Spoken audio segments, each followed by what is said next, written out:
presented by Race Music.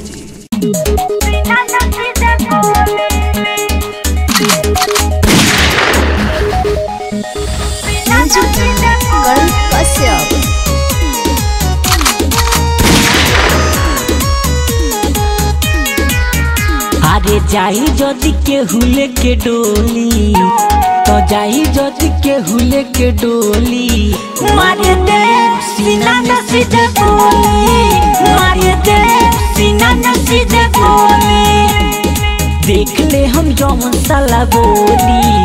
आगे देख ले हम जौन साला बोली मारे दे सीना में सीधे गोली मारे दे भेजा में सीधे गोली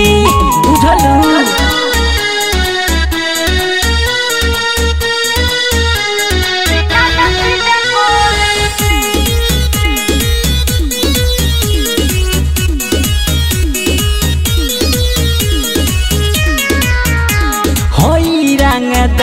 रखिले हथियार कुछो ना करी हो थाना थानेदार भले जेल जाई न तन को डेराई देखते ही रह जाई भाई तोहार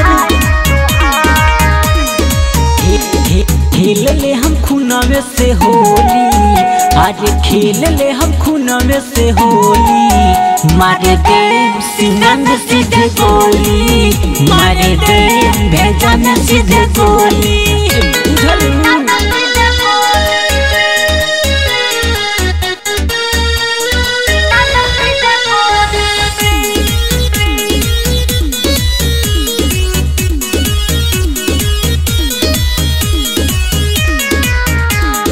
मरवा में जाई आ तोह के उठाई